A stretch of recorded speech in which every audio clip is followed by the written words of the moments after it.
किसान भाइयों नमस्कार, स्वागत है आप सभी का कार्यक्रम आत्मनिर्भर भारत में। मैं हूं नीता सिंह। इस कार्यक्रम के जरिए हम आपको कोरोना काल में आत्मनिर्भरता के नए अवसरों की जानकारी देते हैं। तो आइए देखते हैं क्या है नया आज के कार्यक्रम में। 21 अप्रैल से 16 मई 2021 के लिए रेमडेसिविर की कंपनी वॉर आपूर्ति योजना। अब तक 17 करोड़ से अधिक कोविड-19 टीके की निशुल्क खुराक। एनएचपीसी ने व्यापक स्तर पर कोविड टीकाकरण अभियान चलाया। एनएफएसए के लाभार्थियों को अतिरिक्त खाद्यान्न आवंटन की मंजूरी। भारत ने हिमालय में पैदा हुए जैविक बाजरा का डेनमार्क को निर्यात शुरू किया।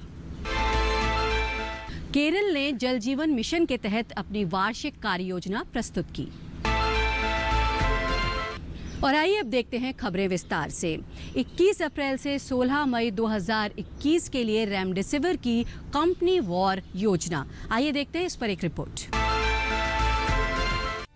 देश भर में पर्याप्त उपलब्धता सुनिश्चित करने के लिए 16 मई 2021 तक तैयार की जाने वाली रेमडेसिविर का आवंटन किया जाएगा। केंद्रीय रसायन और उर्वरक मंत्री श्री डीवी सदानंद गौड़ा ने हर राज्य में रेमडेसिविर की आवश्यकता को ध्यान में रखते हुए और इसकी पर्याप्त उपलब्धता सुनिश्चित करने के लिए 16 मई 2021 तक तैयार की जाने वाली रेमडेसिविर का आवंटन करने की घोषणा की। मंत्री ने कहा कि देश भर में रेमडेसिविर की सुचारू आपूर्ति सुनिश्चित की जाएगी ताकि किसी भी मरीज को महामारी के इस विकट समय में मुश्किलों का सामना न करना पड़े। अब तक 17 करोड़ से अधिक कोविड-19 के निशुल्क टीके लगाए जा चुके हैं। देखते हैं एक रिपोर्ट।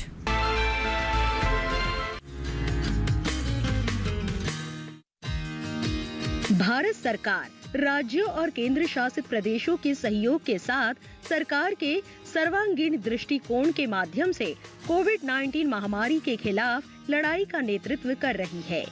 टेस्ट, ट्रैक, ट्रीट और कोविड उचित व्यवहार के साथ टीकाकरण महामारी से लड़ने के लिए भारत सरकार की 5 सूत्री रणनीति का एक महत्वपूर्ण स्तंभ है।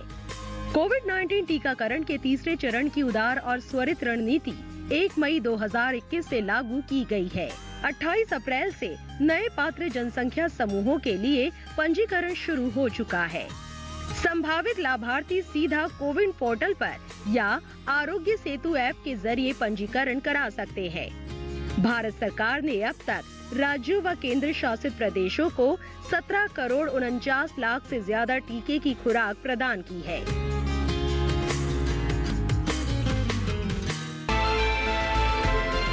एनएचपीसी ने व्यापक स्तर पर कोविड-19 टीकाकरण अभियान चलाया है। इसका लाभ कैसे ले सकते हैं, आइए देखते हैं इस रिपोर्ट में।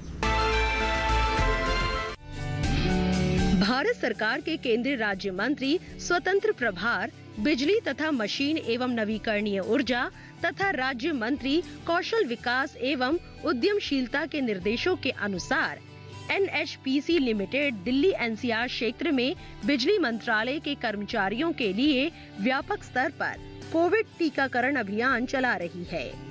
टीकाकरण अभियान बिजली क्षेत्र के कर्मचारियों की सुरक्षा के लिए चलाया जा रहा है, जिससे कि 24 घंटे बिजली की निर्बाधित आपूर्ति सुनिश्चित की जा सके। पूरा देश कोरोना के संकट से जूझ रहा है। ऐसे में आईसीएआर ने किसानों के लिए कुछ दिशा निर्देश जारी किए हैं। देखते हैं एक रिपोर्ट। किसान फसल भी काटेंगे और फिर उसे बाजार भी लेकर जाएंगे। ये ऐसे काम है जिन्हें कोरोना संकट के बीच भी टाला नहीं जा सकता। किसानों का काम भी चलता रहे और बीमारी का फैलाव भी ना हो, इसके लिए कई तरह की सावधानियां अन्नदाता को अपनानी होंगी, जैसे बार बार साबुन से हाथ धोना, सामाजिक दूरी बनाए रखना, चेहरे पर मास्क लगाना, औजारों और मशीनों की साफ सफाई का ख्याल रखना, यानी मशीनों को सैनिटाइज करते रहे। इसी तरह परिवहन वाहनों, जूट बोरों या दूसरे पैकेजिंग सामान को भी इस्तेमाल से पहले सैनिटाइज करें। बेहतर होगा कि ज्यादातर काम मशीनों से किया जाए और मशीन के पास केवल आवश्यक संख्या में ही मजदूरों को जाने दिया जाए। जिन हिस्सों में कटाई या चुनाई का काम हाथों से हो रहा है, वहां 4 से 5 फीट की पट्टियों में काम करें। इससे मजदूरों के बीच दूरी बनाने में मदद मिलेगी। जहां तक संभव हो, कृषि कार्य समय अंतराल पर करें ताकि बहुत ज्यादा मजदूर इकट्ठा ना हो। काम पर जाने पहचाने लोगों को ही लगाए और उनसे भी जरूरी पूछताछ कर ले ताकि संदिग्ध या विषाणु वाहक शख्स से बचा जा सके। कटाई के बाद फसल का संग्रहण 3 से 4 फीट की दूरी पर छोटी छोटी ढेरियों में किया जा सकता है। साथ ही खेत के स्तर पर प्रसंस्करण के दौरान प्रति ढेरी 1 से 2 व्यक्तियों दिया जाना चाहिए। गेहूं, मक्का और मूंगफली के लिए उपयोग में लाए जाने वाले थ्रेशर की भी उचित साफ सफाई करें। मशीनों के जिन हिस्सों को बार बार हाथ से छूने की जरूरत पड़ती हो, उन्हें साबुन से धोते रहें। और फिलहाल वक्त एक छोटे से ब्रेक का। ब्रेक के बाद जल्द हाजिर होते हैं कुछ और खबरों के साथ। आप कहीं जाइएगा नहीं।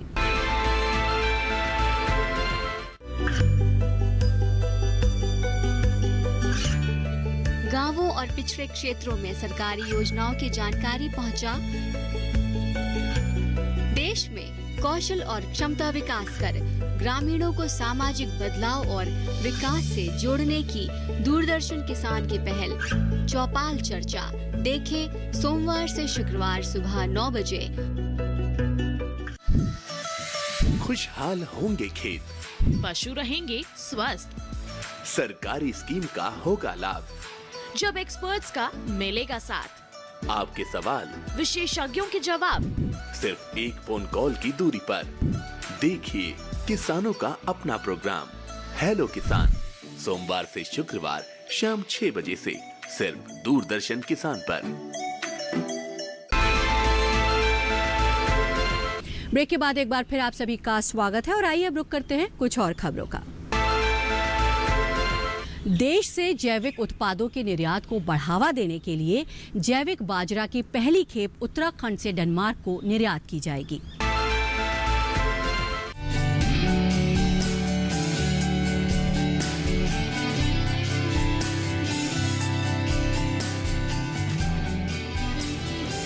देश से जैविक उत्पादों के निर्यात को बढ़ावा देने के लिए देवभूमि में पिघली हुई बर्फ से बने गंगा जल से हिमालय में उगाए गए बाजरे की पहली खेप उत्तराखंड से डेनमार्क को निर्यात की जाएगी।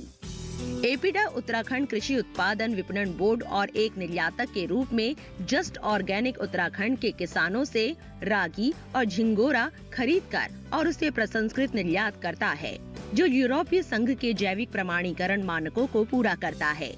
यूके एपीएमबी ने इन किसानों से सीधे बाजरे की खरीद की है, जिन्हें मंडी बोर्ड द्वारा निर्मित और जस्ट ऑर्गेनिक द्वारा संचालित अत्याधुनिक प्रसंस्करण इकाई में प्रसंस्कृत किया गया है। यूके एपीएमबी एक अनूठी पहल के माध्यम से जैविक प्रमाणीकरण प्राप्त करने के लिए हजारों किसानों का समर्थन कर रहा है। ये किसान मुख्य रूप से रागी, बानपाड मिलेट, अमरनाथ आदि जैसे बाजरे की किस्में पैदा करते हैं। डेनमार्क को बाजरे के निर्यात से यूरोपीय देशों में निर्यात के अवसरों का विस्तार होगा। निर्यात से जैविक खेती से जुड़े हुए हजारों किसानों को भी फायदा मिलेगा। प्रधानमंत्री गरीब कल्याण अन्न योजना के तहत अतिरिक्त खाद्यान्न के आवंटन को बढ़ाया गया है। देखते हैं एक रिपोर्ट। प्रधानमंत्री श्री नरेंद्र मोदी की अध्यक्षता में हुई केंद्रीय मंत्रिमंडल की बैठक में कार्योत्तर मंजूरी दी है। प्रधानमंत्री गरीब कल्याण अन्न योजना के तहत राष्ट्रीय खाद्य सुरक्षा अधिनियम के लाभार्थियों के लिए अतिरिक्त खाद्यान्न आवंटन को और 2 महीने मई और जून 2021 के लिए बढ़ाया गया। इसके अंतर्गत राष्ट्रीय खाद्य सुरक्षा अधिनियम के अंतर्गत आने वाले लगभग 79 करोड़ 88 लाख लाभार्थियों, अन्न योजना और प्राथमिकता वाले घर, जिनमें सीधे लाभ अंतरण वाले लाभार्थी भी शामिल है। लाभार्थियों को प्रति माह 5 किलोग्राम खाद्यान्न प्रति व्यक्ति निःशुल्क दिया जाता है। मई जून 2021 के दौरान 5 किलोग्राम प्रति व्यक्ति प्रति माह की दर से लगभग 79 करोड़ 88 लाख लोगों को अतिरिक्त खाद्यान्न के निःशुल्क आवंटन पर लगभग 25,332 करोड़ 92 लाख रुपए खाद्यान्न सब्सिडी की लागत आएगी। इस अतिरिक्त आवंटन से कोरोना वायरस के कारण पैदा हुए आर्थिक गतिरोध से गरीबों के सामने जीवन यापन में आई कठिनाइयों को कुछ कम किया जा सकेगा। आने वाले 2 महीनों में किसी भी गरीब परिवार को खाद्यान्न की अनुपलब्धता के कारण संकट का सामना नहीं करना पड़ेगा। और यहाँ रुकते एक और छोटे से ब्रेक के लिए। ब्रेक के बाद जल्द हाजिर होते हैं। आप देखते रहिए दूरदर्शन किसान।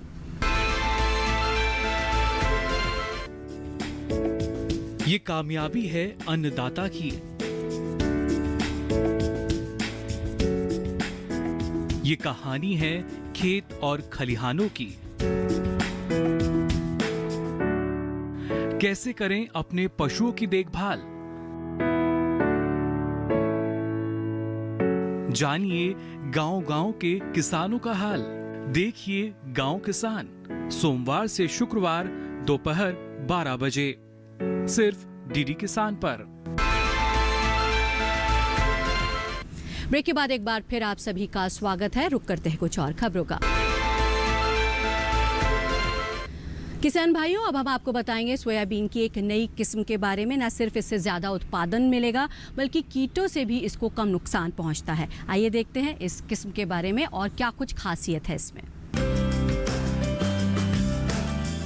2019 के दौरान भारत में 9 करोड़ टन सोयाबीन की उपज हुई थी।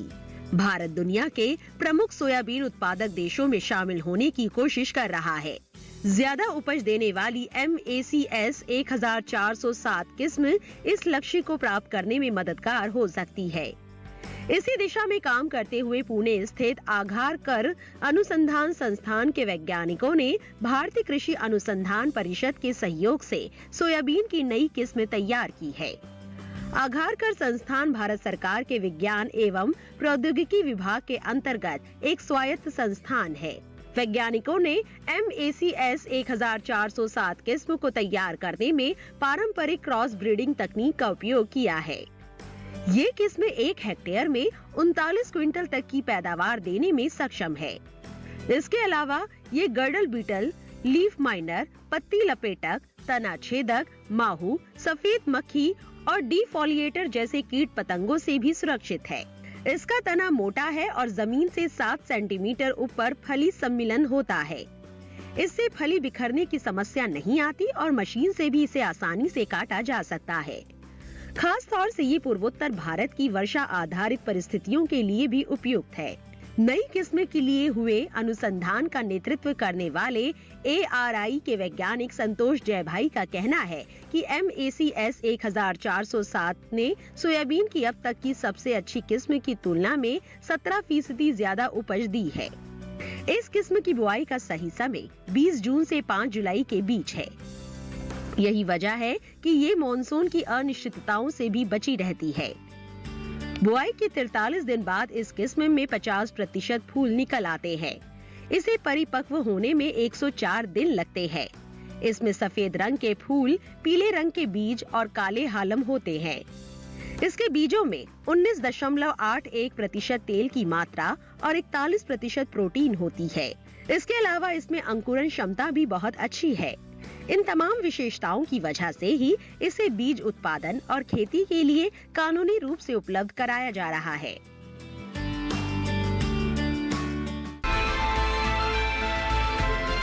कोरोना महामारी का दौर है और खरीफ का सीजन है। ऐसे में केंद्रीय कृषि एवं किसान कल्याण मंत्रालय के आयुक्त ने क्या कुछ दिशा निर्देश जारी किए हैं, आइए देखते हैं।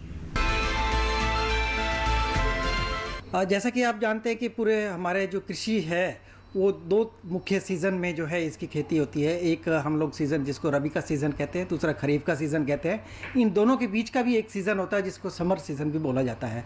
तो ये जो हमारे 3 सीज़न हैं मुख्य रूप से इसकी खेती का जो प्लानिंग है पूरे भारतवर्ष में की जाती है कि अब खरीफ का सीज़न जैसे शुरू हो रहा है, क्योंकि मानसून आ जाएगा 1 जून के बाद से, कभी भी जैसे मानसून आएगा तो उसके बाद से खेती की क्रियाएं जो है शुरू हो जाएंगी। तो खरीफ सीज़न अपने आप में बड़ा अहम स्थान रखता है और इसमें लगभग 151 मिलियन टन का जो उत्पादन है वो हमारे खाद्यान्न में केवल खरीफ सीज़न से आता है। तो खरीफ सीज़न का अहमियत अपने आप में इसलिए ज़्यादा हो जाती है जो कि हमारी खाद्य सुरक्षा को और पोषण सुरक्षा को सुनिश्चित करता है।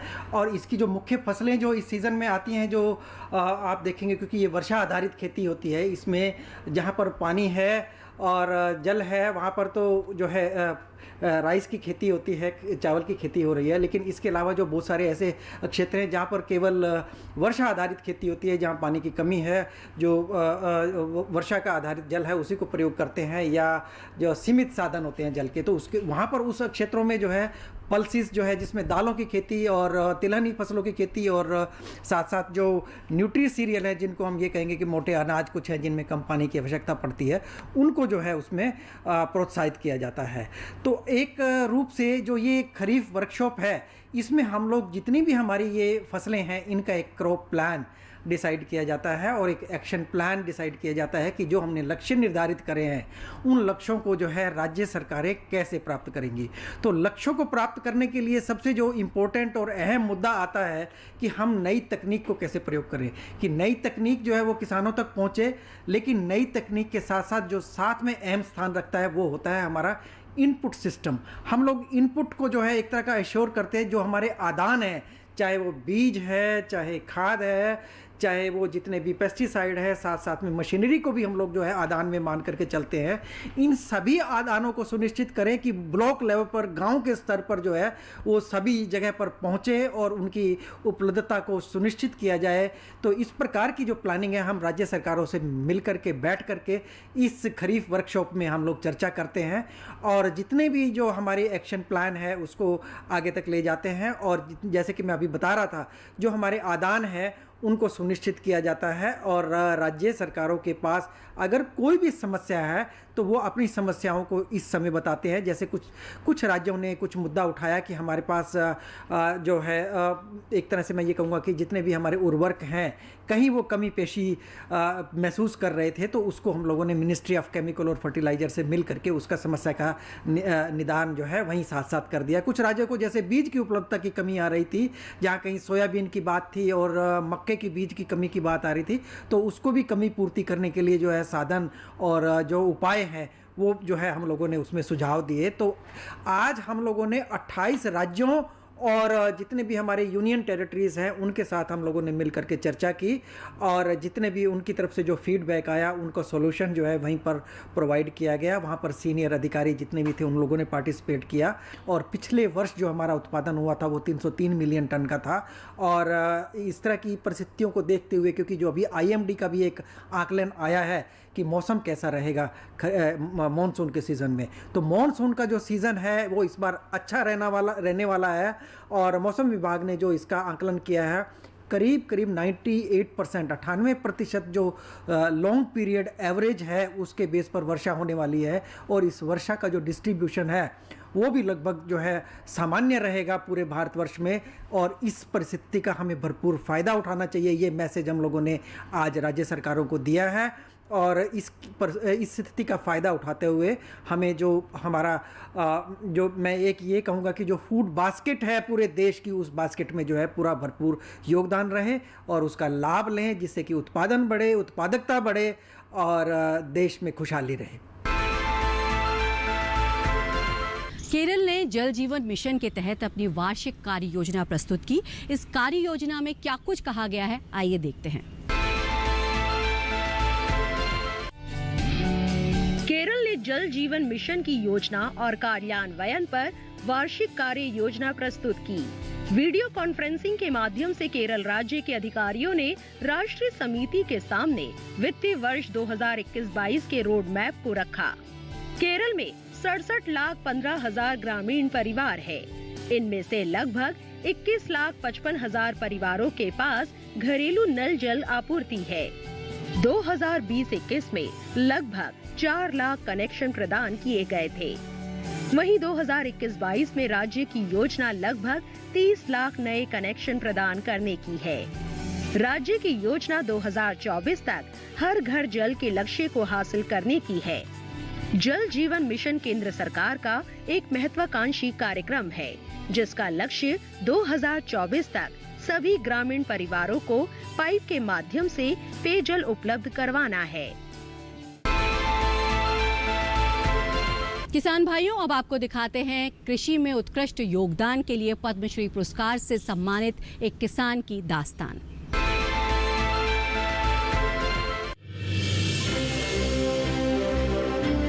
Chintala Venkat Reddy national seed corporation और Andhra Pradesh state seed development corporation को पिछले 10 वर्षों से लगातार नए बीज दे रहे हैं। रेड्डी तेलंगाना के कुंदपल्ली में अंगूर की खेती करते हैं। इन्होंने आलवाल में अपना रिसर्च सेंटर बना रखा है, जहां वो काले अंगूर की खेती करते हैं और रोजाना कई किसानों को बेहतर जैविक खेती के लिए जागरूक भी करते हैं। विज्ञान और नई तकनीक की मदद से 1 हेक्टेयर में 105 टन अनब शाही और इतने ही क्षेत्र में 84 टन बीज रहित अंगूर की पैदावार करने वाले रेड्डी की गिनती अपने जिले के पहले आधुनिक किसान के रूप में भी होती है। चिंतला वेंकट रेड्डी का जन्म 22 दिसंबर 1950 में सिकंदराबाद के आलवाल में एक किसान परिवार सत्यम्मा और मुथ्यम रेड्डी के घर हुआ था। वो 3 भाइयों और 3 बहनों में दूसरे नंबर पर हैं। उन्होंने सिकंदराबाद के पास जैविक विज्ञान में अपना PUC अंग्रेजी माध्यम में पास किया। उनके बड़े भाई सी शंकर रेड्डी एक किसान थे। वेंकट रेड्डी ने 12वीं के बाद अपनी शिक्षा बंद कर दी और कृषि के क्षेत्र में काम करना शुरू कर दिया। पिता का साथ देते देते उनमें एक गहरी रुचि विकसित हो गई और वो एक प्रगतिशील और साधन संपन्न कृषक बन गए। वो एक नवीन जैविक किसान है जो खेती में अपनी मिट्टी और पोषक तत्व प्रबंधन तकनीकों के लिए जाने जाते हैं। वो मिट्टी की अदला बदली और मिट्टी की उर्वरता में अपनी तकनीक के लिए अंतर्राष्ट्रीय पेटेंट प्राप्त करने वाले भारत के पहले स्वतंत्र किसान होने का गौरव रखते हैं। वो जैविक कृषि तकनीकों में अपने नाम के साथ राष्ट्रीय पेटेंट भी रखते हैं। वो खेती में कोई रासायनिक उर्वरक, कीटनाशक या कवकनाशी का उपयोग नहीं करते। चिंतला वेंकट ने अपनी अभिनव जैविक खेती के लिए राज्य और राष्ट्रीय स्तर पर कई पुरस्कार जीते। वो बीज रहित अंगूर उगाने वाले पहले किसान हैं। 1979-80 में उन्होंने अंगूर की खेती में प्रवेश किया। अपने अग्रणी कार्य के लिए उन्हें राज्य में कई बार एक मॉडल किसान से सम्मानित किया गया। उन्होंने अपनी SM तकनीकों का प्रदर्शन किया जब 2001 में संयुक्त राज्य अमेरिका के राष्ट्रपति बिल क्लिंटन और 2006 में जॉर्ज W बुश ने हैदराबाद का दौरा किया। उन्होंने दोनों राष्ट्रपतियों को काले बीज रहित अंगूर भेंट किए थे। जैविक तरीके से अंगूर की खेती कर पद्मश्री पुरस्कार सम्मानित चिंतला वेंकट ने खेती के क्षेत्र में नई सोच लाकर क्रांति लाई। इससे उन्होंने कृषि की दिशा में प्रगतिशील किसानों को आने वाले समय में मोटे अनाजों से हटकर जैविक विधि द्वारा फलों की खेती के लिए प्रोत्साहित किया है। इससे निश्चित ही किसानों को लाभ मिलेगा और वो अपनी आय दोगुनी करने में सफलता प्राप्त कर सकेंगे। और इसी के साथ आज के आत्मनिर्भर भारत कार्यक्रम में बस इतना ही। फिर हाजिर होंगे कुछ और जानकारियों के साथ। दीजिए इजाजत। नमस्कार।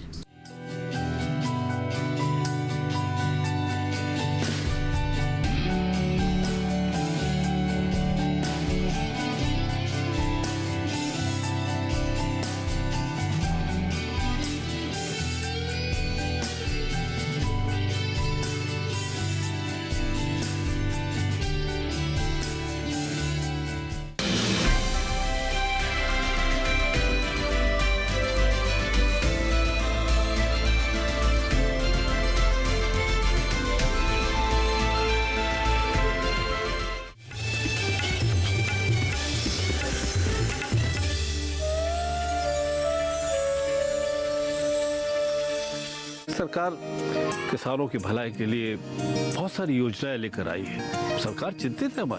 ये किसानों